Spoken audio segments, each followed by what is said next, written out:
Welcome to the pod at My Village, where we're going to have fun talking all things My Village Ministries, family preservation, and the church's involvement in this important work. We are Phil and Mel, and we don't know anything about running a podcast, but we do know a little bit about family preservation. Mel. Yes, sir. How you doing? So good. We just came off our staff retreat, which was talked about a little bit in the last podcast. Yep. What was your highlight from the staff retreat? Probably the Berea. Phil, if you remember from a previous podcast, I don't even remember what you were answering. Why were we talking about Berea the other time? Is it like your favorite something? I don't know. Anyways, you mentioned it. We talked about it. We butchered some words while we were talking about it. I knew it was consomme. I said compote. Yeah.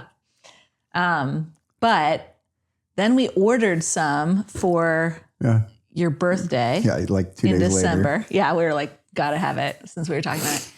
We ordered it for your birthday from a restaurant in town, which I don't even know, somebody that would DoorDash us. And it was pretty good.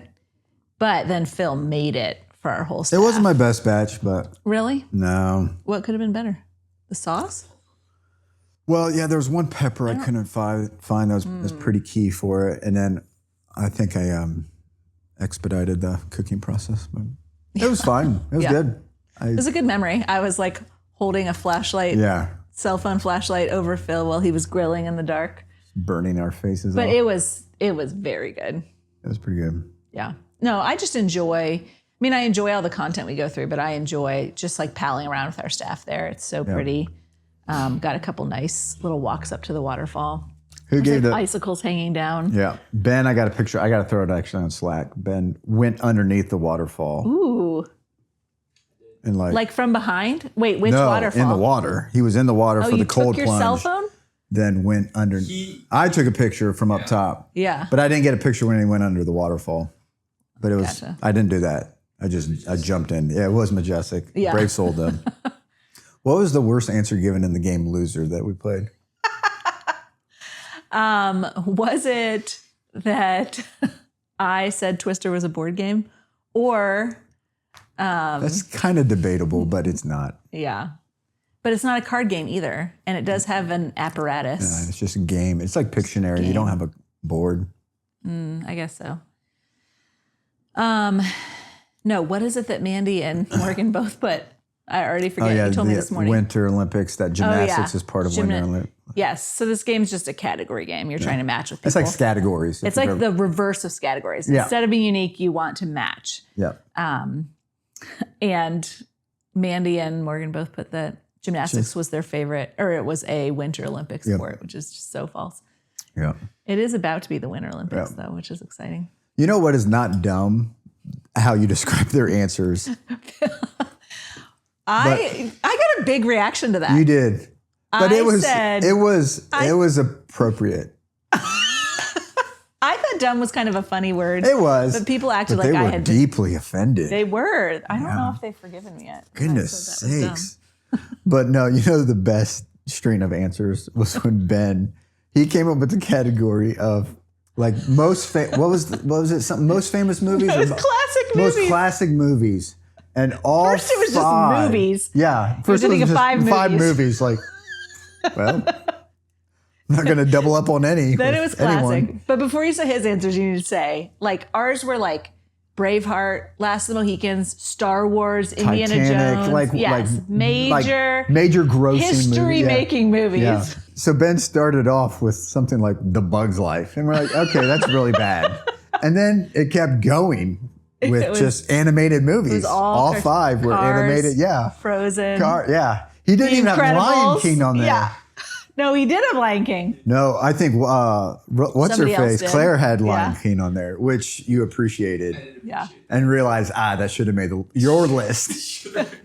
Although I would say the OG Lion King is definitely a top 20 movie. Yeah. So good.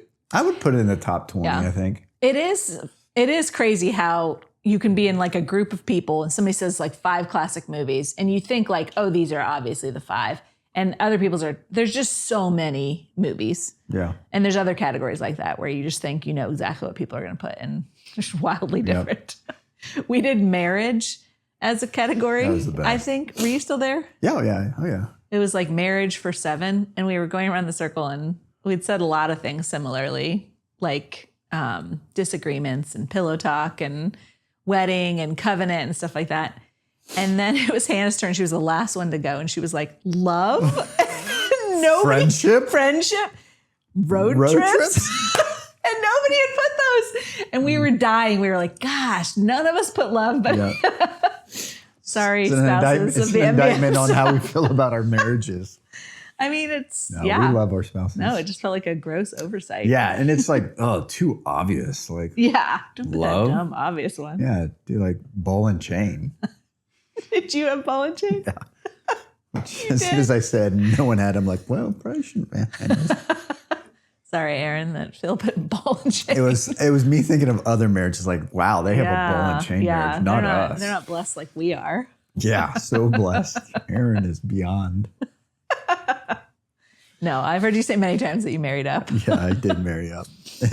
And this is proof of it right now. Yes. Just this podcast. She's just at home thinking, I don't like that. The 47 people that will watch this podcast be like, who married that guy? Well, 46 now that Aaron's not watching. Yeah, 46, yeah. Just lost one. And her parents. So we lost 3. Shoot. Oh, man. Okay, here's my question for you. And it's a two-parter, so I don't really have 2 questions. This one question is both. Yeah, 2 for 1. It is, what is the best question anyone's ever asked you? Wow. And then you have to answer that question. Man, that's the 2-part. Man, am I going to even be able to think of what that best question? Okay, what's a top tier question you've been asked? Not by me. You know, Carson Thrush is like notorious for asking this one question where it's like, I'm going to butcher, but it is a really good question. It's something like, what's like one like hot topic thing that he doesn't word it this way, but essentially it's like, what's the one hot topic thing that you've been thinking about that you'd be afraid to like talk about with anyone? Oh, interesting. Yeah. So one that you like kind of don't. I thought you were going to say, what's one that you like kind of hope people ask you about because you're like prepared to argue No, it's it. kind of like, hot topic is not the right word I want to use, but you know what I'm getting at? Yeah, it's kind of like a dicey issue. Yeah, what's the contentious? No. There's a word that you want. Yeah, there is a word, phrase. My lime's getting in my way right now. Brain fog, can't think of it. Anyways, it is a really good question, and another shout out to Carson, who probably won't watch this. He's in Hawaii, living the dream. Oh gosh, I know. So, Chris is there right now with them, my sister. Yeah. Is she with Whitney? She went with Whitney, and they were in Maui with the Clementis and Carson. Yeah, tough life. I know. Now they're in Oahu though, visiting my sister-in-law who lives out there still. So what's your answer to it? Have you answered it in the past? Well, one of my biggest one is that I think more families should kind of take the Amish route and like high school's not necessary. Be done in 8th grade. Oh, high school's not necessary. Yeah, be done in 8th That's grade. a hot take. Call it a day. Yeah, hot take. It is a hot take. I think for most kids, me included, just it didn't do anything for me. I should have just started working the field. And then you went on to college too. Yeah, I know. Yeah, but I feel like, and it's becoming less and less of it. But that was such like a cultural mandate, I felt like. Oh, for sure. Especially, I think, in our generation. Yeah. And continues to be, I think, for the most part. Where I think there's a lot. There's there is. And I think it's a good shift. I think there's probably a strong, at least a decent chunk of kids that are going to a 4-year college that should think about trade school or just working right away. Yeah. And there's nothing wrong with that. Yeah. Anyways. How much weight do you think Dave Ramsey has in the whole, like, don't go to college? Not Dave Ramsey, but Mike Rowe. Really? Yeah. Dave Ramsey, though, is big on, like, don't major in something dumb. No, that's for sure. He does talk always about makes fun of it. He's played a part in that for sure. And I know he has really hit even, like, the non-Christian kind of unbelieving demographic as well with finances. Yeah. And so he's probably had an influence there. But with Mike Rowe, it started all the way back with Dirty Jobs. You ever watch that show? It's it's phenomenal. Ben, have you ever watched those? Yeah. It's a good watch, Dirty Jobs. But he just kind of takes like everyday like jobs, blue collar jobs, dirty, like kind of like someone that works for like the sanitary system or like who does like artificial insemination with cows, which is very interesting. Anyways, weren't expecting artificial insemination on this podcast, weren't you? That's going to be the like. That's going to be Opus Clips, like #1. Yeah. This will go viral. Yeah. Okay. Sorry. Keep going. Anyways, I think that led him down a rabbit trail, and then also like he was really burdened by the fact of like during 2020 of like what was the word that they used for like something workers, like Not blue collar. nope. It was like during Essential. essential. Yeah. He's like, man, no, actually, like every job's kind of essential. Anyways, I think it led him down this path of realizing, man, there's a lot of good kind of vocations out there that people can pursue without needing to go to college. Anyways, I digress. This is a hot button issue for me. Was hot button what you were trying to think of? I think maybe, yeah, hot button. That sounds weird now that I say it. But I have a 19-year-old son. Yeah. I have a 19-year-old son, and then a 17-year-old daughter who will be a senior next year in high school. So like we're very much in this phase. And my son just got promoted to be bakery manager at Kroger, and he's making good money, a lot more than I made he's making more than I made until I was in my 30s as a 19-year-old at Kroger. And so I like want him to go to college because I feel like it will open up some more doors, but I definitely don't want him to go to college for nothing. Like if you don't have a clear, your college will earn you this, then I'm like, then don't go to college. Like work your way up through management if that's what you want to do. But then there's also this voice in my head that's like, if you wait too long to go to college, you never will, and then you might be stuck. Like there's something about the momentum coming out of high school. No, absolutely. Like if you go right away, you'll just go and you'll do it, and then you'll have that degree. Yeah. So I feel conflicted about it even myself, but I'm feeling more bought over to this side of, like, don't go major in, like Hope told me she wanted to major or minor in French the other day. Yeah. And I was like, well, unless you're going to be a French teacher. Yeah. The college degrees are so expensive. I said, I would rather you go live in France for a year than major in French. Yeah. And you'll probably learn way more. Yeah. And you'd learn the just culture and stuff too. Yeah. So I was one of those that probably should not have gone to college. Like I studied games. What was your major? Games. But Aaron and I were just talking about this not too long ago, actually over Christmas break, on how like, and this is so many people's story. For me, the 5-year experience just was so rich. Yeah. In so many different ways. Yeah. But there's a lot of people that are crippled by debt who now have a communications major. Yeah. Where it's like, anyways, not the communications major. I know. I was trying to think of an example, and I was like, we offended like 34 people during this podcast. Yeah. Communications is actually like a fairly No, it is. Practical. I don't know. There's a better, like polka studies or something. Correct. That's what Dave Ramsey always says, something outrageous. But it's actually, I think it's not the majority that end up with a vocation that pertains to their major.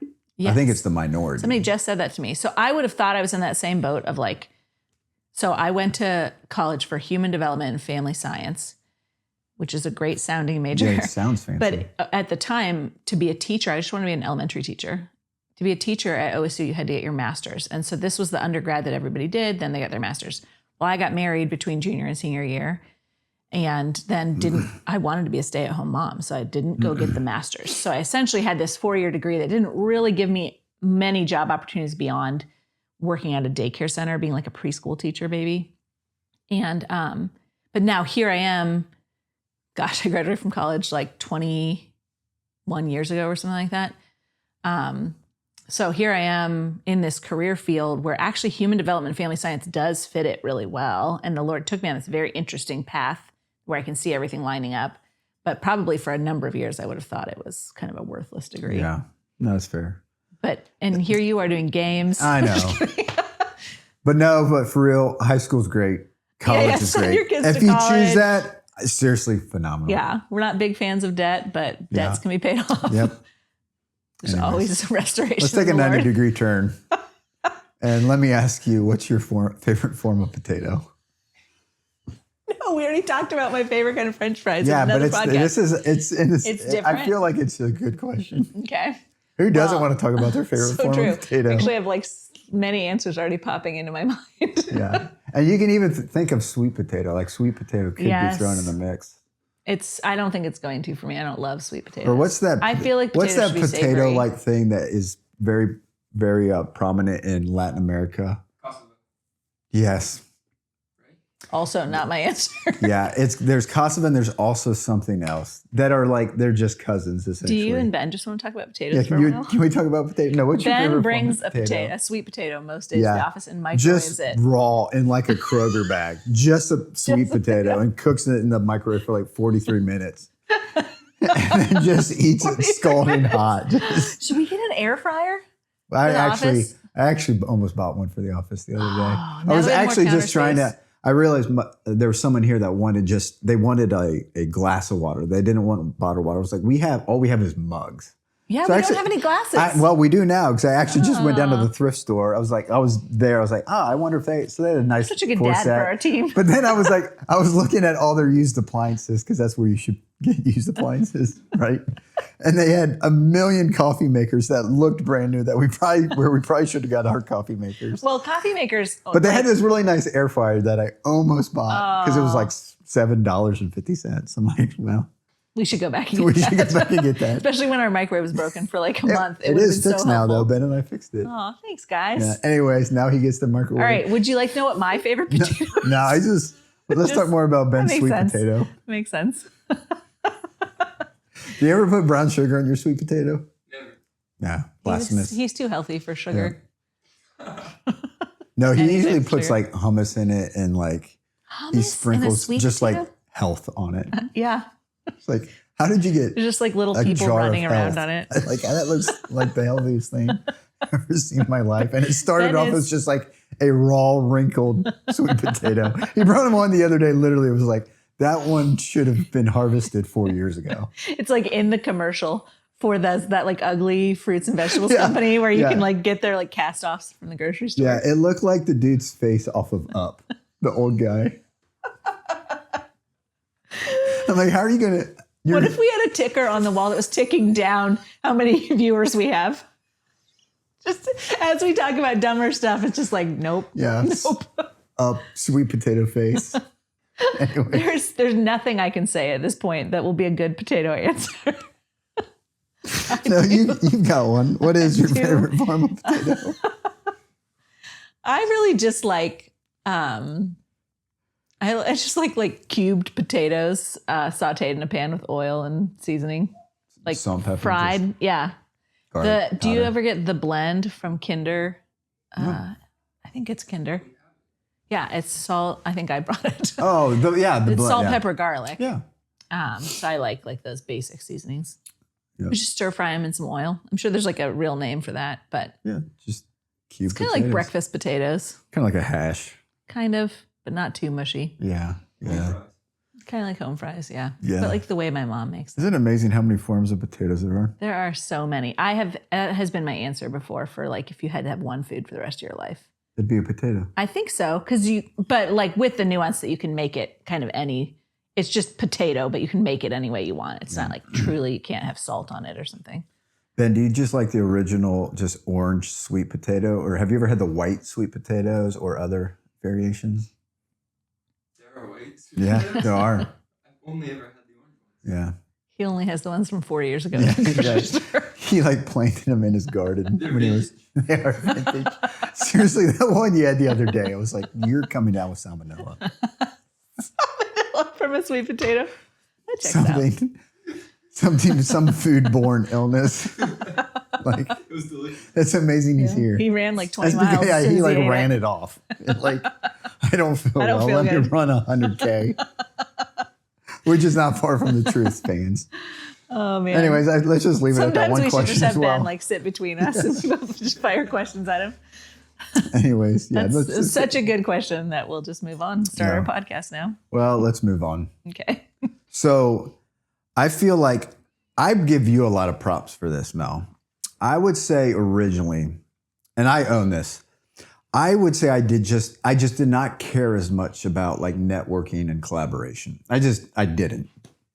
Now that has definitely been something that has grown over the years, and I give you a lot of credit for it.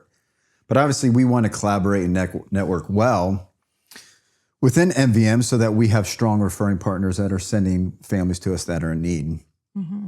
So then when you came on staff in 2020, you owned that, all of our community engagement, building up our referring partners, and we grew exponentially in your first year. Yep. Had a lot of strong partnerships, great referrals, great relationships that were established with those organizations and agencies. And then we've passed that off to Dana as well. But then but even though you passed that off, you've really stayed faithful with staying connected to different organizations throughout the city, going to a lot of events and luncheons and stuff like that. And I give you a lot of props. And again, I would say I've really grown to see the need for that, to really be strong in that.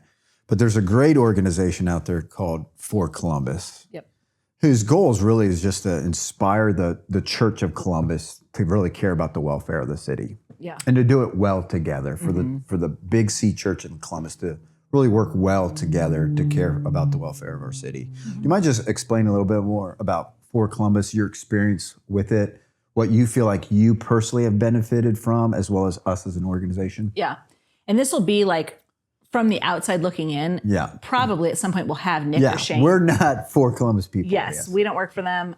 We just know them pretty well. But Nick Nye is the executive director, and then Shane Tucker leads their like networks within that. And They do a great job.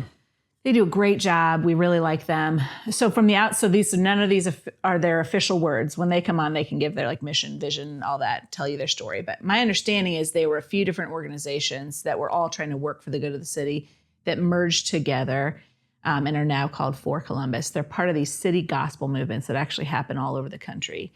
And they're trying to network within the city, the churches, the nonprofits, and then Christian business leaders who will kind of work together for gospel advancement in the city. And they have created within that umbrella, so they'll do like these big events where everybody gathers together. They do some kind of mobilizing and equipping, or everybody gathers together. They have something called like One City Prayer. Yeah. Again, I'm probably butchering all the words, but where we all come together across the city and pray for Columbus. But they work through something called networks, which a network can be cause-related or location-related. So you could have like the Gehanna Network. And man, it's all the pastors, business leaders, and nonprofits serving Gehanna are going to start trying to work together, collaborate with one another, encourage one another, pray together, whatever. Where two or more are gathered, he's there. I'm just kidding.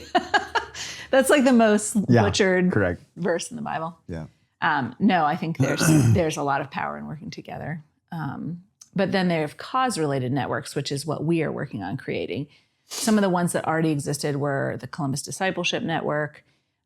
There was one that was kind of like youth-centered. Like I think a lot of youth pastors were meeting together, maybe YFC. There's a human trafficking one. There are a bunch. I think there's like 20 to 30 that they have that are either a location or a cause. Correct.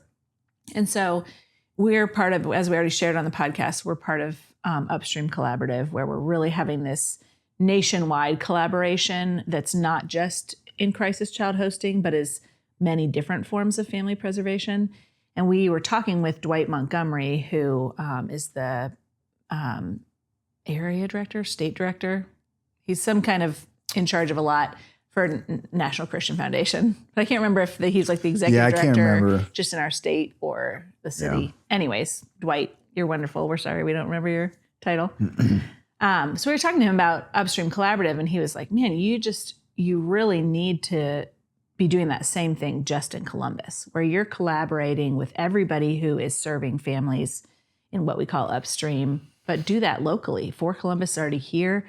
There's already all these pastors and leaders that are kind of meeting and talking about how to bring the gospel to the city, how to serve the needs of the city. So we got pretty excited about that, started meeting with Shane and Nick and talking about what it could look like. And essentially, we can get a lot more into it, but we came up with this idea of having the For Family Network, meaning that there are a lot of us who care about families, who see the slide away from the biblical family values that God kind of initially created in many different ways. And there are people doing really good work that could help strengthen and support families. But we aren't necessarily doing it together. Every church might be kind of doing their own idea of how to serve the families within their congregation. We obviously have a strong value of being church-driven as a ministry. And so we want as many churches as possible as at the table if we're talking about how to have strong families in our city. And so it just felt like this great partnering of an infrastructure they had created with maybe some ideas that we had created about how to preserve families and strengthen them. It's been really exciting to see it start to take shape. So it's called the For Family Network. It's underneath For Columbus's umbrella. How would you say being connected with For Columbus and just collaborating well, how would you say that's impacted you? How has that brought about maybe an effectiveness in what it is that you do, and then just for us as an organization? Yeah. Well, I mean, first and foremost, collaboration is about people. And so the people that we've started to work with have really impacted me, because I'm getting to hear kind of, man, this is my point on the wall where I'm doing what God's called me to with excellence. And there's something about then standing shoulder to shoulder with them, not trying to do what they're doing on the wall, but doing what I am. And man, together we're building this strong force for families here in Columbus. So the other people leading with us right now are Dr. Tom Edwards, who runs the Center for Family Vitality and has had like a really critical voice, I think, with For Columbus and then in the city too. He lives over in Westerville, I think, Westerville, Gahanna. Gahanna area. And then Mike Mattis, who's the executive director of Kingdom Dads, which is like again, we have to have all these people on so they can give their like actual wording. This is just my like secondhand wording of what they do. Kingdom Dads is doing these Bible studies within churches just one church does one? Or communities or schools. Or yeah. So dads trying to really see them catch a vision for parenting their kids, and they walk through like a 12-part Bible study. What am I missing? 6 weeks, I think it is. 6 weeks. Yeah. It's just, it's helping dads to think through more intentionally what it looks like to be a great spouse and a great father. Yeah. And that was such a crucial person to have on the team because fatherlessness is a tremendous predictor of broken families downstream. Yep. And then we've got Chris Lightfoot partnering with us from CCV, and they're doing kind of this whole partnership with Communio that's statewide. Actually, they just happen to have their headquarters located in Columbus, where they're really trying to focus on marriage and family strengthening within the churches. And so we started to kind of meet with that group and see like there's actually a lot more, and we talked about this when we did the Upstream podcast too. There's a lot more than crisis child hosting or that like kind of last spot in the stream of family preservation that needs to be done for families, that is being done for families, that's like kind of already existing around our country and around our city. And there could be some pretty powerful impact if we figured out how to work together well. So that, man, if we have a family that we're helping and there's a dad involved, there are men in the church who maybe have been raised up by Kingdom Dads that we can pass them that dad off to for some discipleship if that's not something we offer. And then vice versa, if Kingdom Dads is seeing all these men in the church really catch a vision for parenting well, and they're able to partner them with us where we can give them a vision for caring for families that are vulnerable and at risk and dads who are disengaged instead of maybe just having a vision within their four walls. So I think there's just a lot of power in collaborating, and it's been exciting to see other nonprofit leaders be willing to step into that space with us who are just as passionate about what they're doing as we are about My Village Ministries. And here's how we can both be passionate about this. We're not trying to change what each other's doing. We're trying to make a more robust system of care for families in our city so that they will be strong and Lord willing, all these kind of downstream impacts will start to subside. Yeah.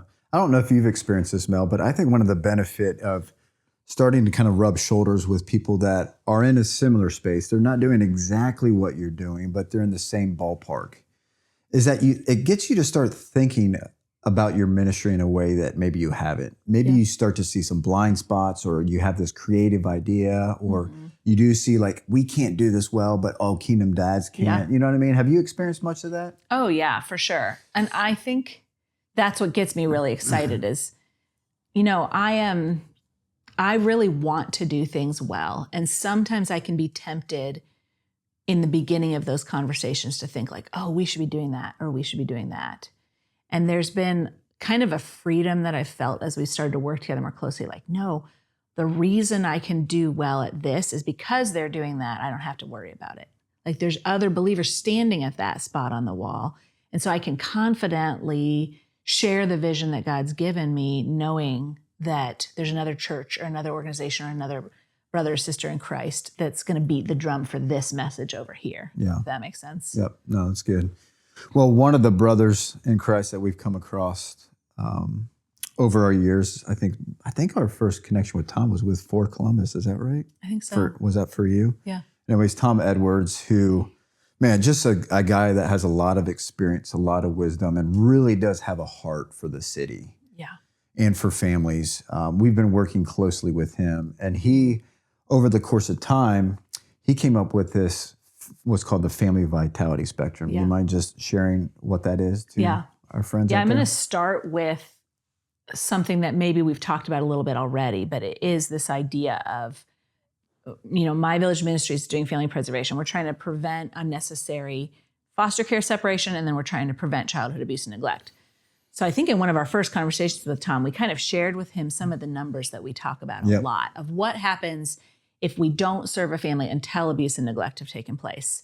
And there's just kind of horrific numbers downstream. It's 50% of our homeless population is former foster youth, 60% of our prisons, and 80% of death row are former foster youth. And so it's kind of like every major kind of brokenness you can think of in the world stems from or can be tied back to families being broken apart. This original design that God had for a husband and wife and kids to be raised in one family and have this like natural protection. And then even generationally, man, other cultures have this way better than America does, where they have like the 3 generational households. And I think there's some really cool things there too. But so beyond those 3 stats that I just said, man, there's downstream from family brokenness are higher abortion numbers. They are,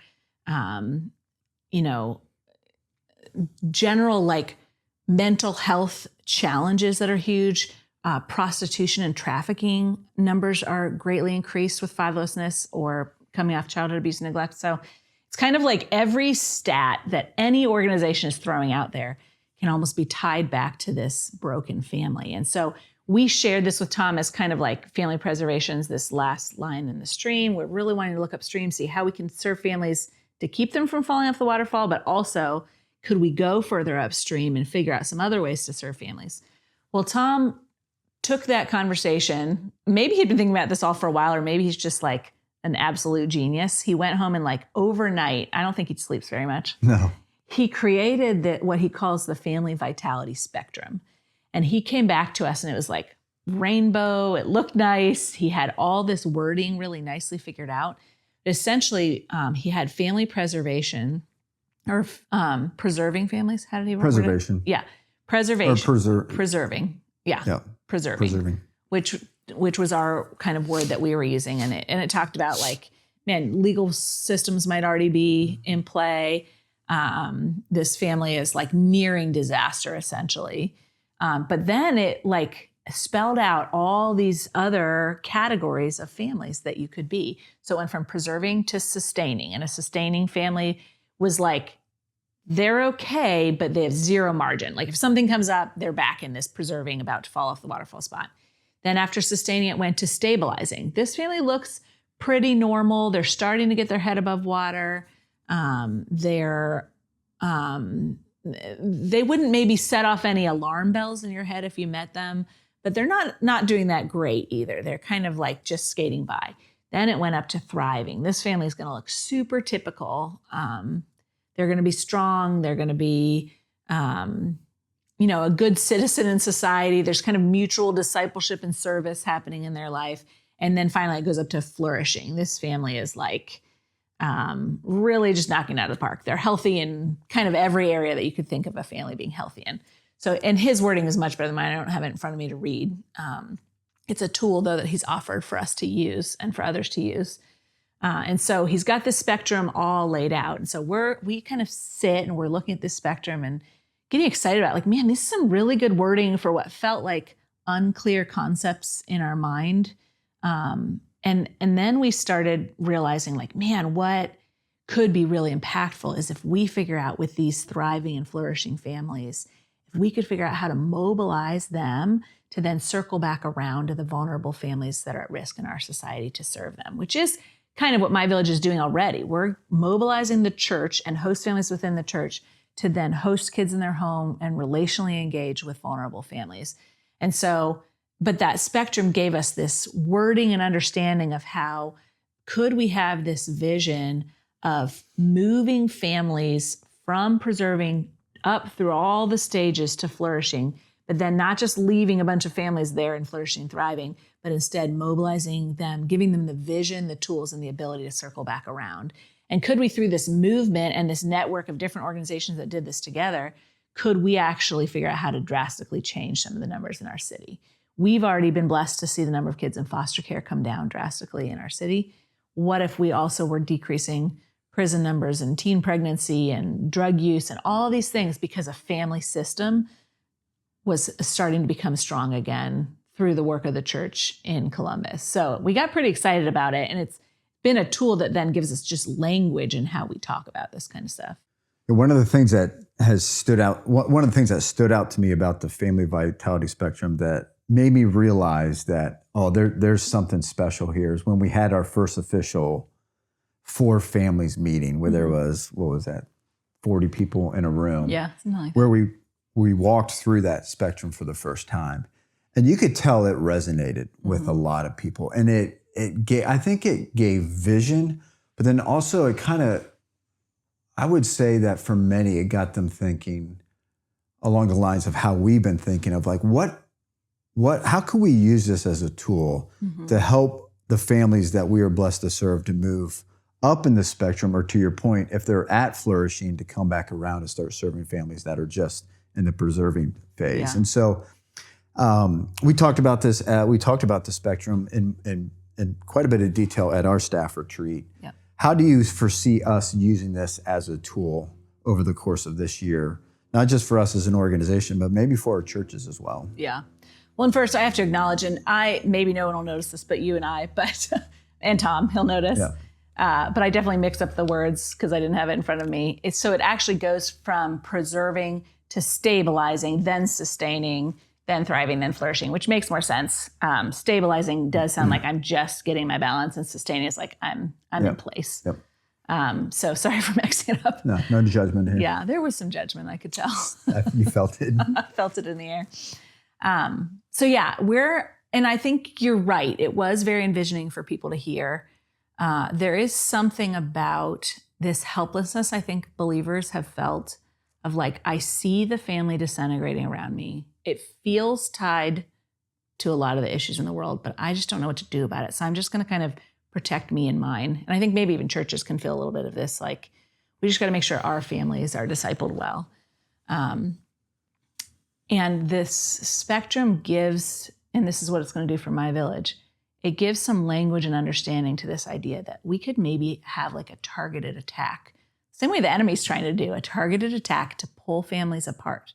He's slowly, subtly changing wording and laws and using pornography and all these things to pull the family apart. And man, what if we had a strategic attack that was designed around God's intention for the family? This is his design, and it's our very best way to fight against the enemy. And so I think the spectrum does that. And specifically for MVM, we have this burden where we've seen families preserved. So we've seen government intervention not take place. And these families have kept their kids, and they maybe have some relationships with the church. But a lot of them get kind of stuck in this stabilizing, preserving back and forth, where they're just living on the edge. And what we've created is this, we have 105 host families in Columbus now, probably at least that many relationships are going on in this city now because we set up a hosting once a year ago, 2 years ago, 3 years ago. So now it's like there's this interconnected web of families in the church and families that were vulnerable all over our city. And we kind of with this same idea that we were talking about with our core value for this year of shepherding, we want to be able to shepherd those host families to really walk alongside the families with excellence and have a vision beyond being stuck between stabilizing and preserving. Like, what would it actually look like? What could we practically do to serve a stabilizing family? They don't need an overnight hosting anymore, so that they can become a sustaining family. Yeah. And then what would it look like if we could serve a sustaining family so they could become a thriving family? Yep. And so on up the spectrum where we can really serve the church in understanding how to get out of that loop. Man, praise the Lord, those kids were not abused and neglected. Praise the Lord, they did not end up in the foster care system. But the reality is for My Village Ministries partner churches and for our volunteers now, that they're in relationship with families for a long time. I'm in the middle of it right now with someone that I'm very close to, where they're kind of still struggling between those two. And what are some practical tools, or even like a practical way of thinking, praying, envisioning what God has for this family that could actually move them up the spectrum? Man, wouldn't it be cool if someday it was families that we hosted for that are now our host families, that have become these thriving, flourishing families and have circled back around to serve in this way? I think that's a God-sized vision that is really exciting. And maybe it's hard to see, but man, I'd praise the Lord if more of our families made it to sustaining and didn't get stuck in that stabilizing spot. Yeah, which I think can be a source of frustration for our host families, coaches, and churches, because they're playing a role within child hosting, where I think what we're doing is working really well within preserving and stabilizing them. Mm-hmm. But then as these relationships continue on after reunification, there's this strong desire, and rightfully so, we have it as well, to see them jump all the way up to flourishing. Yeah. But the reality is that they probably will not get there as fast as we would like. Yeah. There's a chance that they may never get there. Mm-hmm. But what can we do to take incremental, faithful steps to move them further up in the spectrum? Yeah. And I would say what we're really trying to work on pretty diligently is to identify what each phase of the spectrum looks like. But then what are the tools, resources, and programming that we need to have in place to serve the church as they serve families to move them further up the spectrum? Yeah. Because if you try to take a family that is now stable, you've preserved them by hosting, they're reunified, they're stable, and maybe that mom has a job now or whatever it may be, secure housing. And we're tempted to think, okay, let's get them to flourishing right away. Yeah. When really we need to think of what's the next faithful step to get them to sustaining. Yeah. And that may be frustrating, but man, nothing that is good happens overnight. Yeah. Like it just does take time, and it takes a lot of relationship and perseverance. And I would say that we're pretty excited to figure out what those tools, resources, and programs that we need to have in place to help assist the church as they have those ongoing relationships. You want to speak to that and maybe any more in any way? Yeah, I mean, so a great example of something that we're already doing, so this is not something new coming down the pike, but something we're already doing is we have something called Family Empowerment Community, where women who have been hosted in the past, so for right now it's just women, that we pray for those guys faithfully, but women who've been served in the past can take part in this community group where they meet somewhere between 6 and 8 weeks. They bring a friend from their church, and Mandy and Dana, who are on our staff, put together kind of this Bible study around their identity in Christ. They put in these really practical lessons, I guess, for lack of a better word, they've done like nutrition or budgeting or parenting, like behavioral stuff. So there's this underlying messaging of like, man, you are worthy to be a parent. You have all that you need. God loves you. Your identity is in Christ. But then there's this really practical things happening too. We provide babysitting. It's just kind of like a deeper dive for moms who've been served who are they're out of the crisis. Yeah. Now they maybe have a little more margin to go deeper. Yeah. So how can we, instead of just hoping that's happening in the church through discipleship, how can we help the church set up kind of an intentional pathway for people to move forward? Which I think one thing we've realized is a lot of churches, this is not a blanket statement, but a lot of churches in our city are primarily used to serving and equipped to serve flourishing, thriving, and probably sustaining families. Very used to that demographic. Well, if you take 30 stabilizing or preserving families and throw them into a church, the church might not know yet how to care for them. Not to fault the church at all. It just is a whole new demographic. But if we can't figure out that, then what are we going to do? Yep. Just leave them there with no church community? Like we've got to figure out some way to merge the way the church serves these families. And so My Village is trying to take some of the expertise we have of working with preserving families and serve the church by giving more avenues to moving family up the spectrum in ways that we can maybe hold the church's hand a little bit more closely than we have in the past, where we've just kind of been like, hey, man, good luck. We know the church is great relationships. We know God's called his people to discipleship. So good luck. But maybe we need to step in a little bit more, build a little bit more out to help that long-term relationship be more successful. Yep. So we've got actually a decent amount of ideas of how we want to do this Correct. that we're working on developing, we're praying about. But it's not going to be just MBM figuring this stuff out with the church. I think that's something that's exciting about the For Family Network is there are other organizations out there that can stand in that gap and help cover those needs that we don't know how to do yet. Yep. And that's part of why we're really excited about that. But something like Kingdom Dads or a CCV working on Communio with churches, that's super important to us. And we want to be networked with it because, man, if our families inside of our churches are not working to be thriving and flourishing, what are we doing? Like, we don't want to be moving people down the stream where all the families are starting to fall apart because we all stopped focusing on the families that we're maybe sustaining. So I think people being able to meet the needs and serve in every part of the spectrum is really important. Yep. And I think our work is going to inform each other. I know that we're all, the leaders that I mentioned, you, me, Tom, Mike, and Chris, I know we're all thinking and talking differently about our ministries because of these conversations we've had in one room. Yep. Yeah, and to be well networked in a way, you said it earlier, like we can't be experts in everything. And for us to really figure out how we can work together is going to move in the needle in a way that we could not do it on our own. Yeah. Do you mind talking about one of the things that I think some of our, at least I think the majority of our staff got pretty excited about as we were thinking about the spectrum, is I think we can get not solely, but predominantly focused on the parent or parents and not the kids. Yeah. How do you see that playing itself out, the spectrum kind of moving up within MVM with kids? So what is happening now? What do you foresee happening this year and the next few years down the road in light of the spectrum and us thinking through how do we invest in kids as well? Yeah. Yeah, I mean, I think one of the things that's so exciting about the mentorship program that we've had for the last few years, but I think this happens in hostings and long-term relationship too, whether or not the kids end up in mentorship, which I know we'll have Peyton on at some point to talk all about mentorship. She probably won't want to, but she won't, but we'll have her. We'll make her. She'll do a great job. She'll do it with Ben. Yeah, Ben, you'll be on it too. So we have started to realize now that we're 8 years in, so the little girl we hosted first at 15 months is now a 9-year-old.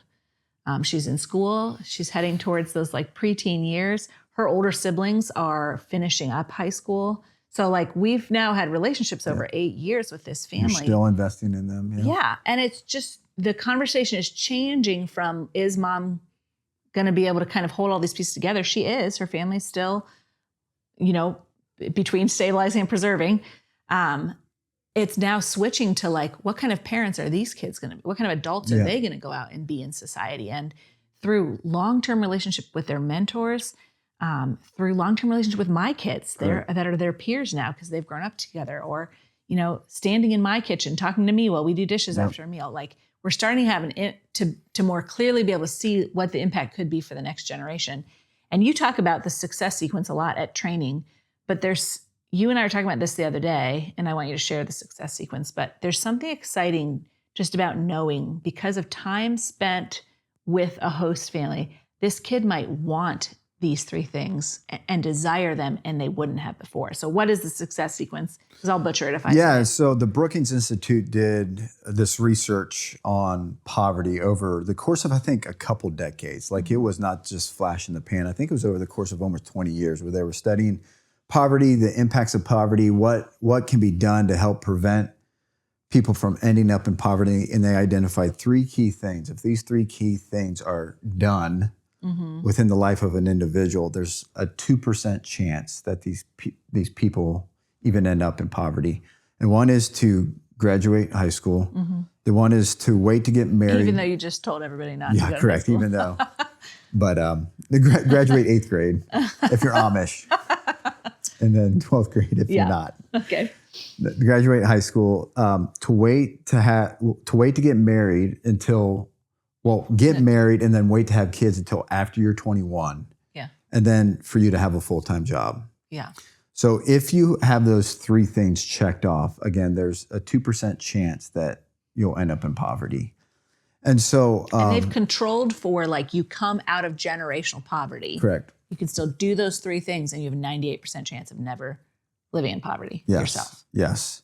And so there's some things now. What, to your point, what is exciting is that, man, the majority of our families that have hosted and coaches out there, they're still involved in the lives of these families, and churches are too. Is that we got to start to have not just a short game vision, but a long game. Yeah. Knowing that these kids are now, to your point, you had a 15-month-old, now they're 7. What are we doing to invest in them for them to start thinking about what future looks like with family, with vocation, with sex, with a million other things? And we, alongside of their parent, can invest in them in that way to where there becomes a generational change, maybe for the first time in their family. Yeah. And that's really exciting to think about. Exciting. And so our mentors are doing a phenomenal job of regularly investing in the lives of these kids that have been hosted. Yeah. This year, they're going to put an even greater kind of concentration on some of these things pertaining to that sequence that we talked about, maybe even teaching some hard skills, talking about college, job readiness, bringing in experts to help with some of those things. But even if your kid that you host for is not in the mentoring program, you as a church can start to invest in them in this way, knowing 10, 15 years down the road, they're going to be a family. Yeah. And what can we do to faithfully invest in them in a way that probably sets them up for greater success, for them to walk into life where they get experience the abundant life. Yeah. And not just focusing on preserving or stabilizing their families, but for their families right away to begin flourishing or thriving. Yeah. Which is really exciting to think about. It is really exciting. It's really exciting to think about. And I mean, just think, even 10 years down the road, the amount of kids that our churches, our partner churches, have gotten to know now by the way of a hosting. We may not see it in this generation, but I'm confident because of the faithfulness of the church through the ministry of MVM, we're going to see a generational change because of the investment in the parents, but the kids just as much. Yeah. And seeing those kids starting to make decisions that are really wise, really good, really biblical. Yep. That leads to, again, them not entering family and that season of life into stabilizing right away or preserving, but to thriving or flourishing. Yeah. Yeah, I think it's so exciting because these kids, and we're trying to put some really intentional stuff in place through the mentorship, et cetera. This will be a new thing that we're talking about. There's some kids that aren't in the mentorship, but they still hang out with their host family from 5 years ago. And so training and equipping those host families and like conversations they can have. We were talking about this the other day. Yep. One of our host families doesn't have their own kids yet, but they're hanging out with, I think, an 11-year-old. I'm not positive. Yeah, 11. He is.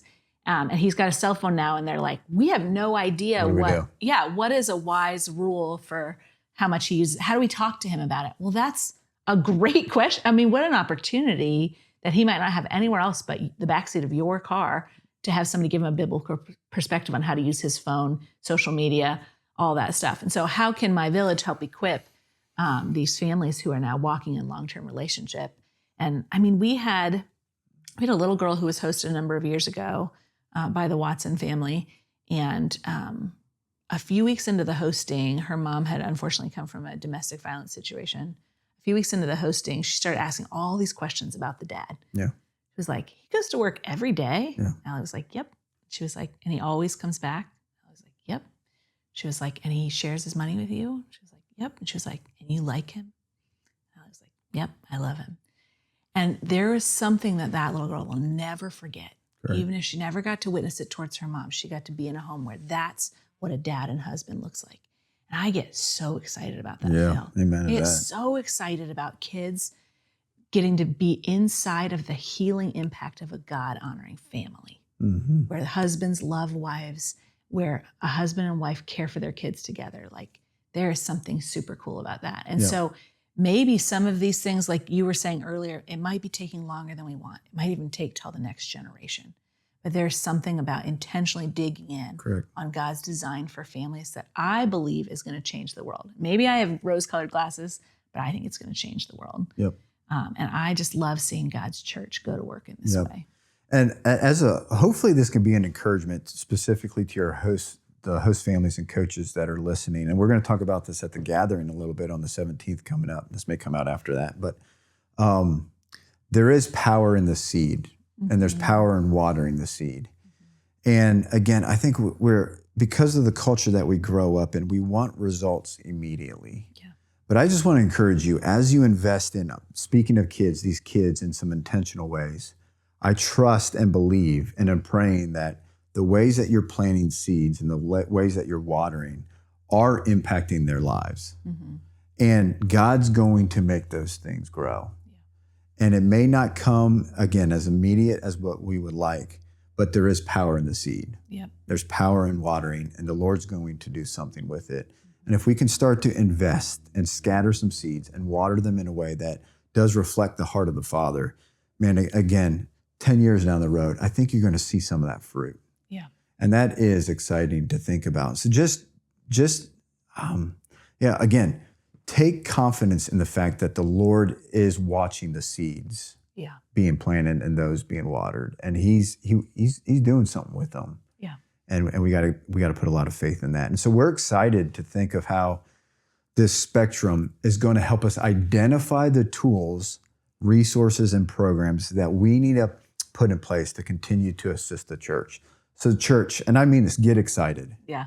Get excited because we are really hopeful that the Lord's going to bring the right things within the ministry that's going to continue to assist you to move those families, those parents and kids further up into the spectrum. Yeah. And the spectrum isn't the end all be all. Sure. Really what we want more than anything, and truly, is we want these families to experience the abundant life that Christ has to offer them. Amen. And we just want to do all that we can to faithfully assist you in that way. And sometimes, to go back to the beginning of the conversation, it may be pointing you to another resource or organization that's out there that's doing it real well. Yeah. And we're really thankful for the connection that we have throughout the city. Yeah. So just a couple new tools, things that we're kind of like bringing you behind the curtain to how we're talking about things, how we're hoping to grow. You'll hear us probably this year talking about the For Family Network and For Columbus and how it's growing. We're probably going to reference things like stabilizing and sustaining, and hopefully I'll get them right. We might even be making like bigger ministry moves as we grow to, how can we more robustly serve the church in these other columns that we haven't been in as much? All of it still stemming from this child hosting that preserves families right there at the edge, but just with more of a even long-term goal of seeing families be thriving and mobilized to serve others. Yep. So we're excited. Hopefully this was helpful to people. Hopefully you enjoyed it. And to your point, peek behind the curtain a little bit of what this next year will look like for us. Yeah. Which, as we learned with our staff, maybe not everyone cares about. Only we do. Only we do. No, they care about it. If you stuck with it, they do. If you stuck with us, then tomorrow's the next day. Yeah, tomorrow's the next day.